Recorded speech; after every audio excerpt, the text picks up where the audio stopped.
एप्रम के पहाड़ी देश के रामातेम सोपीम नगर का निवासी एल्काना नामक एक पुरुष था।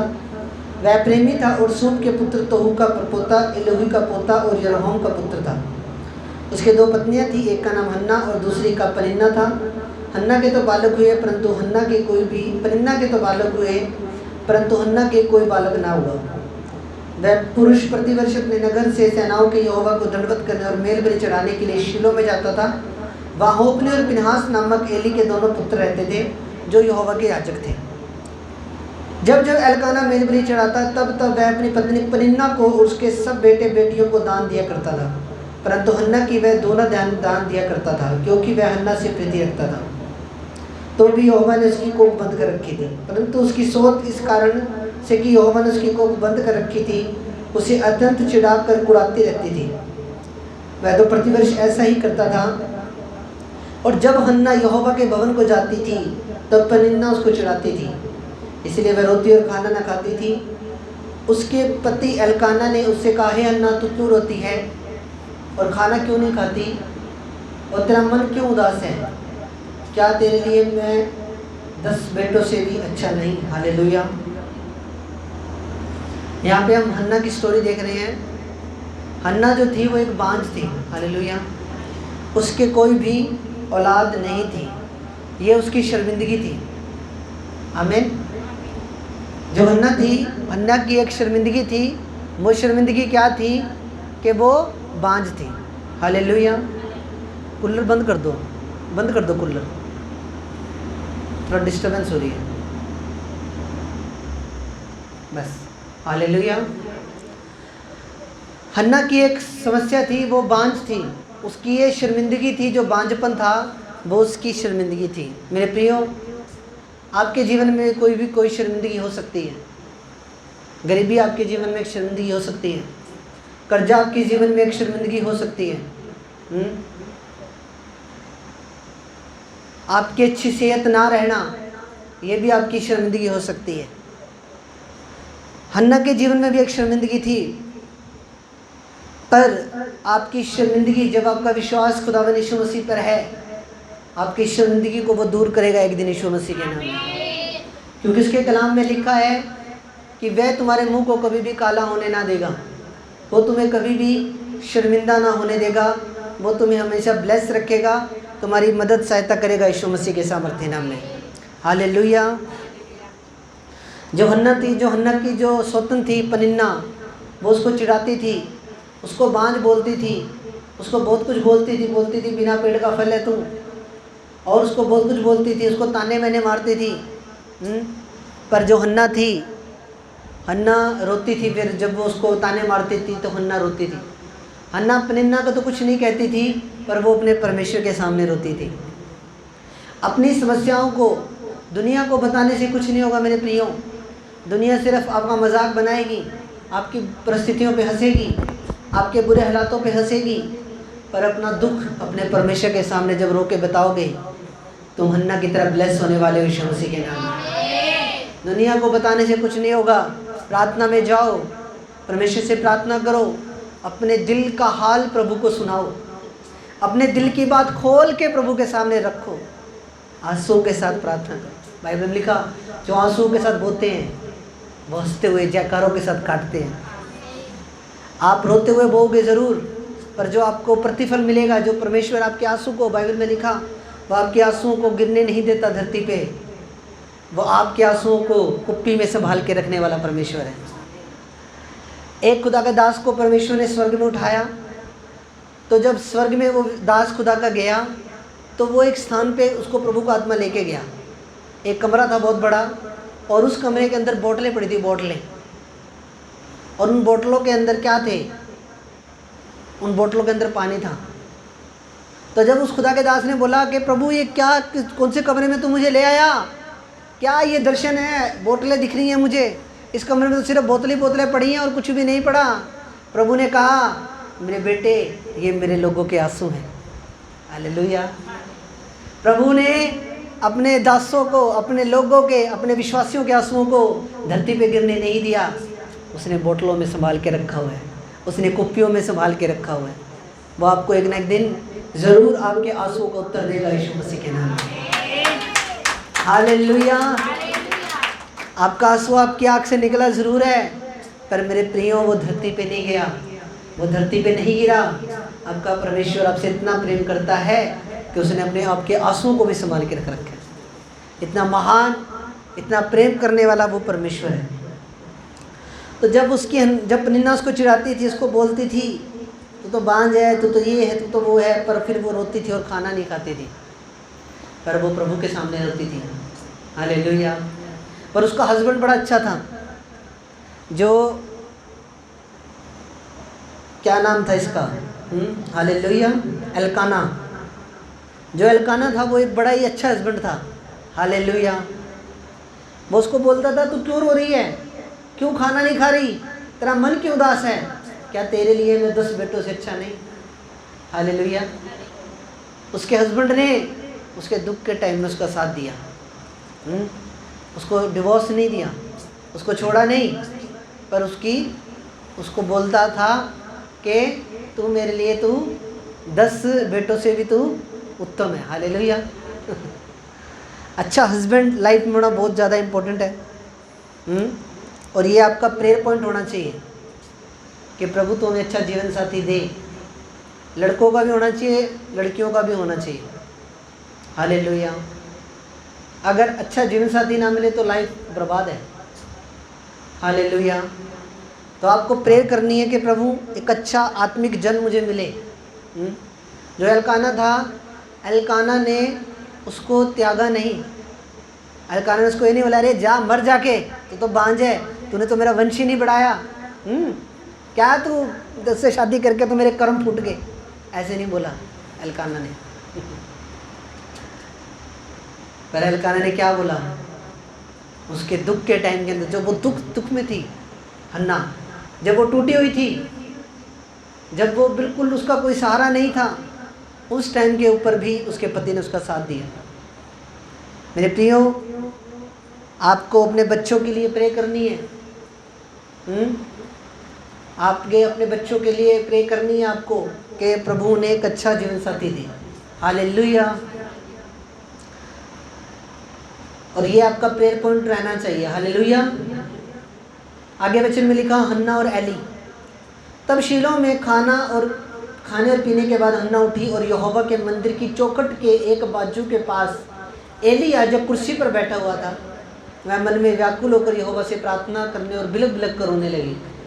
और उसने यह मन्नत मानी कि हे सेनाओं के यहोवा, यदि तू अपनी दासी के दुख पर सचमुच दृष्टि करे और मेरी सुधि ले और अपनी दासी को भूल ना जाए और अपनी दासी को पुत्र दे, तो मैं उसे जीवन भर के लिए यहोवा को अर्पण करूंगी और उसके सिर पे छुरा करने ना पाएगा।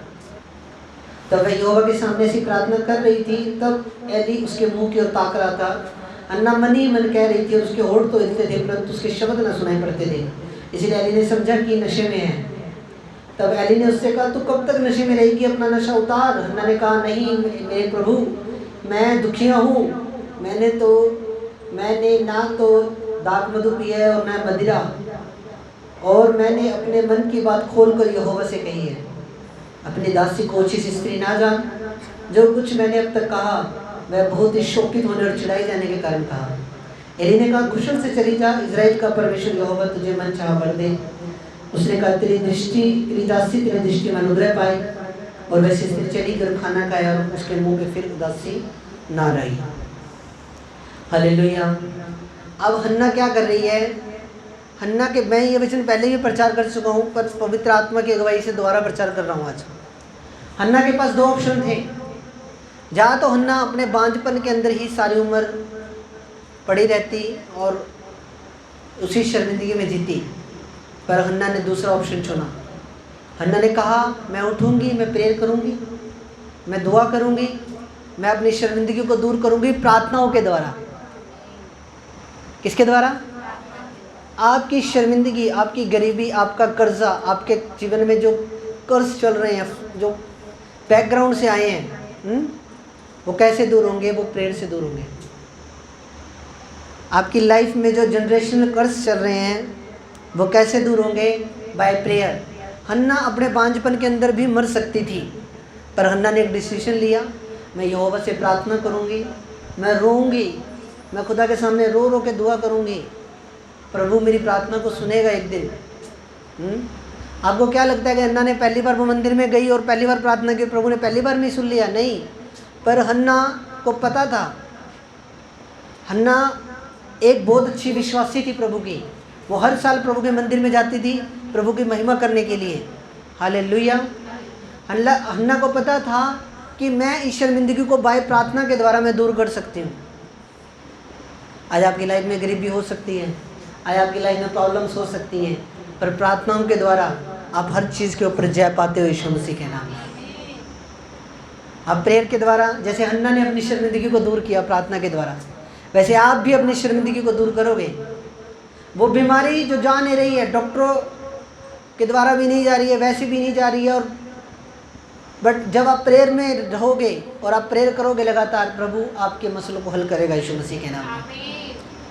वो गरीबी जो जा ही नहीं रही है, जो पुरखाओं से चली आ रही है, पापा भी गरीब था, दादा भी गरीब था, अब हम भी उसी चीज़ के अंदर, आप प्रेयर के द्वारा अपनी तकदीर को बदल सकते हो यीशु मसीह के नाम में। जब प्रेयर करोगे प्रभु रास्ते खोलेगा। जैसे हन्ना ने अपनी शर्मिंदगी को दूर कर लिया, कैसे? प्रेयर के द्वारा। किसी व्यक्ति का अगर दिमाग कम है तो वो प्रभु से बुद्धि मांग के अपनी शर्मिंदगी को दूर कर सकता है। जब एक बच्चा पढ़ाई में वीक होता है तो वो उसके लिए एक शर्मिंदगी है कि नहीं है? बट प्रेयर के द्वारा पतरस जो अनपढ़ था, उसने पत्रियां लिख दी यीशु मसीह के नाम में। मछुआरे थे जो नॉर्मल काम करते थे, मछुआरे की क्या वैल्यू है, पर वो भी बाइबल लिख गए कि उन्होंने प्रेयर की, प्रभु से मांगा, प्रभु से बुद्धि मांगी, प्रभु से ज्ञान समझ का आत्मा मांगा, और वो ब्लेस हुए यीशु मसीह के नाम में। हालेलुया। आगे बच्चे में लिखा है, मन में व्याकुल होकर यहोवा से प्रार्थना करने और बिलक बिलक कर रोने लगी और उससे मन्नत मानी कि हे सेनाओं के यहोवा, यदि तू अपने दासी के दुख पर सचमुच दृष्टि करे और मेरी सुधि ले और अपने दासी को भूल ना जाए, तो अपने दासी के पुत्र जो तू दे तो मैं उसे जीवन भर के लिए यहोवा को अर्पण करूंगी, उसके सिर पर छुरा फिरने ना पाएगा। अब यहाँ में देखो, उसने कितनी बड़ी मन्नत मांगी। बोली, प्रभु अगर तू देगा तो मैं तेरे कामों के लिए दे दूंगी। बस ये जो बांझ जो वर्ड है ना, इसको मेरे नाम के आगे से हटा दें। आज के टाइम के अंदर भी इंडिया के अंदर कुछ जगह ऐसी हैं जहाँ पे वे चीज़ है, जैसे कोई बच्चा होता है तो वो कोई जिस बहन के बेबी नहीं होता वो उसको बच्चा नहीं देते, है ना? आजकल भी इंडिया के अंदर भी है ऐसे लोगों की छोटी सोच के लोग भी इस दुनिया के अंदर है। अरे बांझ है, इसको बच्चा मत दो, इसको न दो, इसको ना दो बच्चा। जबकि कहीं बच्चा होता है जब वो जाते हैं, ऐसे मैंने देखे एक दो इंसिडेंट। हालेलुया। पर वो बांझ वर्ड था ना, वो चुभता था हन्ना को कहीं ना कहीं। हन्ना कहती थी कि ये वर्ड जो है ना, ये बांझपन जो है, ये शर्मिंदगी है मेरे लिए। बच्चा प्रभु दे देगा तो मैं प्रभु के भवन में अर्पण कर दूंगी। हालेलुया। पर वो उसको चिढ़ किस वर्ड से थी? उस बांझपन के वर्ड से चिढ़ थी हन्ना को। वो उसके लिए एक शर्मिंदगी थी। पर हन्ना ने डिसाइड किया कि मैं मेरी शर्मिंदगी में नहीं मरूंगी, मैं उठूंगी, प्रेयर करूंगी, रो रो के खुदा के सामने प्रेयर करूंगी, खुदा मेरी सुधि लेगा और ये शर्मिंदगी मेरे जीवन से दूर होगी यीशु मसीह के नाम में। तारीफ करो परमेश्वर की। हालेलुया। बाइबल में लिखा, मत्ती 12:34 में लिखा हुआ है कि जो इंसान के मन में होता है वही उसके ज़ुबान पे आता है। हन्ना के मन में क्या था? हन्ना के मन में था प्रेयर, कि मैं मेरे परमेश्वर के पास जाऊं और मेरे परमेश्वर से मैं लूं, उस शर्मिंदगी को मैं दूर करूं। हालेलुया। एक चीज़ पवित्र आत्मा, जब मैं आज आ रहा था सुबह बाइक पे, पवित्र आत्मा ने मुझे एक चीज़ बताई।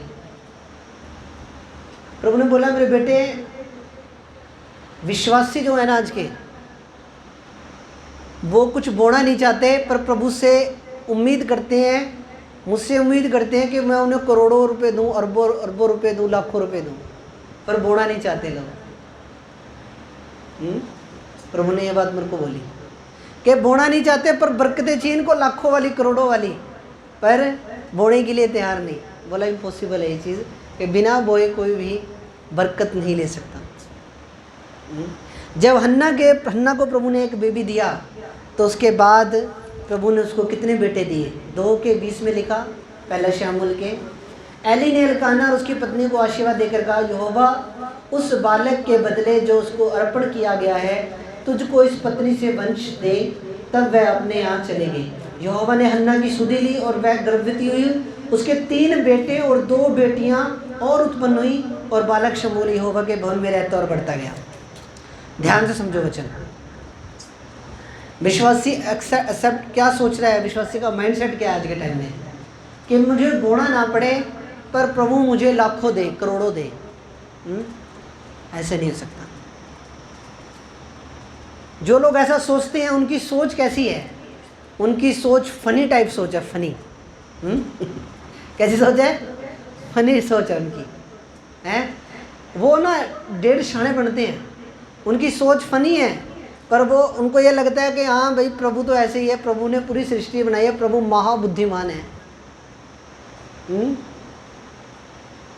उनको ये लगता है कि बस प्रभु हमें दे दे बस, और हमें बोना ना पड़े, प्रभु ऐसे ही हमें दे दे। पर बाइबल का कानून क्या कहता है कि जब बोओगे तो मिलेगा यीशु मसीह के नाम में। हन्ना जो बांझ थी, उसने इसके पास एक बेटा जब प्रभु ने उसको दिया वो उसने भवन में अर्पण कर दिया। उसके बाद प्रभु ने उसको 5 बेटे, 3 बेटे और 2 बेटियां और दी। कितने बच्चे और दिए? बोया कितना था? 1, मिला कितना? 5 गुना करके प्रभु ने वापस कर दिया। हालेलुया। तो प्रभु का आत्मा मेरे को बता रहा था कि आज के टाइम के विश्वासी की ये सोच है कि उसको बोए ना वो, पर उसको चाहिए ज़्यादा। बिना बोए कभी भी एक विश्वासी ब्लेस नहीं हो सकता मेरे प्रियो। हालेलुया। ये प्रभु का कानून है, उस कानून को आपको फॉलो करना पड़ेगा। अगर अब्राहम ने फॉलो किया, याकूब ने फॉलो किया, प्रभु के जो इतने महान संत हुए उन्होंने फॉलो किया, तो हमें भी फॉलो करना चाहिए। हालेलुया, आमीन। जैसे प्रभु ने, जब हम 7 आश्चर्यकारी गर्भधारण बाइबल में देखते हैं, पहला गर्भधारण हम किसका देखते हैं? सारा का। सारा को प्रभु ने 90 साल की उम्र में बेबी दिया। 90, साइंस कहती है कि 90 साल की उम्र में बेबी नहीं हो सकता, पर यहोवा कहता है कि मैं साइंस को फेल करूंगा और मैं 90 साल की उम्र के अंदर बेबी दे के दिखाऊंगा यीशु मसीह के नाम में। तारीफ करो प्रभु की। डॉक्टर बता क्या कहते हैं? अब बेबी नहीं होगा, 90 साल उम्र हो गई है। पर प्रभु कहता है डॉक्टर की साइंस जहाँ खत्म हो जाती है वहाँ प्रभु का विज्ञान शुरू होता है यीशु मसीह के नाम में। हालेलुया। दूसरा प्रभु ने किसको? रिबका को प्रभु ने ब्लेस किया। रिबका के भी काफ़ी 25 साल तक बेबी नहीं हुए थे। रिबका को प्रभु ने इसहाक दिया, याकूब और एसाव दिया रिबका को। राहेल को बेबी नहीं हुए स्टार्टिंग में, राहेल को यूसुफ दिया। मनो की पत्नी को शिमशोन दिया। हन्ना को शमूएल दिया। इलीशिबा को यूहन्ना बपतिस्मा देने वाला दिया। मरियम को प्रभु यीशु मसीह खुद आश्चर्यकारी तरीके से प्रभु यीशु मसीह पैदा हुआ। हालेलुया। मैं एक गवाही सुन रहा था, एक लेडीज़ के मतलब बेबी हुआ, ट्यूब के अंदर बच्चा बना। प्रार्थना के बाद ट्यूब के अंदर बच्चा बना और बेटा हुआ उसके। समझ रहे हो मेरी बात? हालेलुया। इतना महान परमेश्वर है। एक बहन के पेट में रसोली थी, गोड़ा था इतना बड़ा पेट में। खमरा चर्च की गवाही है वो। तो उसके बेबी नहीं था कोई भी, रसोली थी पेट में इतनी मोटी। प्रभु ने ऐसा चमत्कार कर दिया कि रसोली जो थी वो बेबी के अंदर परिवर्तित होगी और रसोली प्रभु ने गायब कर दी। तारीफ करो परमेश्वर। हालेलुया। प्रभु के लिए कोई भी चीज़ इम्पॉसिबल नहीं है, सब कुछ पॉसिबल है यीशु मसीह के नाम में। हालेलुया, आमीन। जिस बहन के पास बेबी नहीं वो इन वचनों को लेके, प्रभु अगर तू सारा को दे सकता है, रिबका को दे सकता है, इलिशिबा को दे सकता है, मरियम को दे सकता है, राहेल को, रिबका को दे सकता है, तो प्रभु तू मुझे भी दे। हालेलुया, आमीन। तो बाइबल में लिखा उसने रो रो के प्रभु से प्रार्थना की। कई बरकतों के लिए हो सकता है आपको रो रो के प्रार्थना करनी पड़े। हालेलुया। बाइबल में लिखा है कि जब कोई व्यक्ति रो रो के प्रार्थना करता है तो उसका मन सुधरता है। क्या होता है? मन सुधरता है, उसके अंदर पवित्रता ही आ जाती है जब वो रो रो के प्रार्थना करता है, और वो प्रभु से और अधिक अच्छी रीति से कनेक्ट हो जाते हैं। रो रो के प्रार्थना आप कर सकते हो। जो विषय बहुत ज़्यादा गंभीर विषय आपकी लाइफ के अंदर है, उन विषयों के लिए आपको रो रो के प्रार्थना करनी पड़ेगी मेरे प्रियो। पूरा अपने आप को तोड़ना पड़ेगा परमेश्वर के सामने। पूरा अपने आप को तोड़ के, अपने आप को बिल्कुल अधीन करके परमेश्वर के जब हो जाओगे प्रभु के अधीन, तो आपकी बरकत आपके पास होगी यीशु मसीह के नाम में। हालेलुया। प्रभु में ये नहीं कहता हो भाई साहब तू हिमाचल के पहाड़ों पे जा, एक पैर पे खड़ा हो जा, ऐसे हाथ ऊपर कर ले, उसके बाद प्रार्थना कर, तो मैं तेरी सुनूंगा। प्रभु तो हमारा इतना भला है, कहता है कि तू अपने घर में दरवाजा बंद करके प्रार्थना कर, तो भी मैं तुझे उत्तर देने के लिए तैयार हूँ। हालेलुया, आमीन। तो जब उसने रो रो के प्रार्थना की और इतना ज़्यादा खो गई प्रभु में कि वो जो वहाँ पे याजक था एली, वो बोल रहा है कि तू नशा करके आई है। उसने बोला मैंने नशा नहीं किया, मैंने अपनी बात खोल के, अपने दिल की बात खोल के मैंने परमेश्वर के सामने रख दी है। हालेलुया, आमीन, हालेलुया। 16 वचन में लिखा, अपनी दासी को ओछी स्त्री ना जान, जो कुछ मैंने अब तक कहा बहुत ही शोकित होने और चिढ़ाई होने के कारण का। एली ने कहा खुशक से जा, इजराइल का परमेश्वर तुझे मन चाह भर दे। उसने कहा तेरी दासी तेरी दृष्टि में अनुग्रह पाए। और वैसी स्त्री चली गई और खाना खाया, और उसका फिर मन कभी भी उदास नहीं हुआ। उसने खुदा के दास की वर्ड के ऊपर विश्वास किया। आमीन। क्या किया? वर्ड पे विश्वास किया कि नहीं, एली ने मुझे बोल दिया है। और जब हन्ना जब प्रार्थना करने गई थी वो फास्टिंग में थी। उसके बाद उसने अपना व्रत खोला, अपना मुंह धोया, उसके बाद वो अपने घर गई और उसने एली के शब्दों पे विश्वास किया। आपको अपने पास्टर के, अपने प्रॉफिट के वर्ड्स के ऊपर बिलीव करना है और बार बार बोलना है कि खुदा तूने तेरे दास के द्वारा ये कहलवाया था, तो अपने दास के शब्दों को याद कर और तू मुझे याद कर और तू मुझे ब्लेस कर। आमीन। जब आप ऐसे बोल के प्रार्थना करोगे, जब प्रभु को आप याद दिलाओगे, प्रभु आपको आशीष देगा यीशु मसीह के नाम में। तो प्रभु आपको इस वचन के द्वारा ढेर सारी आशीष दे। आपको अपने दिल की बात खोल के प्रभु के सामने रखनी है। Hallelujah, hallelujah. प्रभु आपको आशीष दे। सब जन आंखें बंद करें, हम प्रार्थना करेंगे। मेरे महान और सामर्थी पिता, आज के वचन के लिए हम आपका धन्यवाद करते हैं प्रभु, जो तूने अपने बेटे बेटियों से बात की पिता। ये वचन के दिल रूपे पट्टियों पे लिखे जाएं, कोई अंधकार की ताकत, नेगेटिविटी इन वचनों को चुरा ना पाए। आपका धन्यवाद करते हैं पिता। सबको ब्लेस कर, सबको आशीष दे और प्रभु पवित्र आत्मा से मामूर कर भर दे पिता परमेश्वर, अपनी सामर्थ्य से भर पिता, और उनके पैरों को मसा कर ये हर संडे तेरे भवन में आके तेरी महिमा करने वाले बने। धन्यवाद करते हैं आपका यीशु मसीह के नाम से, आमीन, आमीन।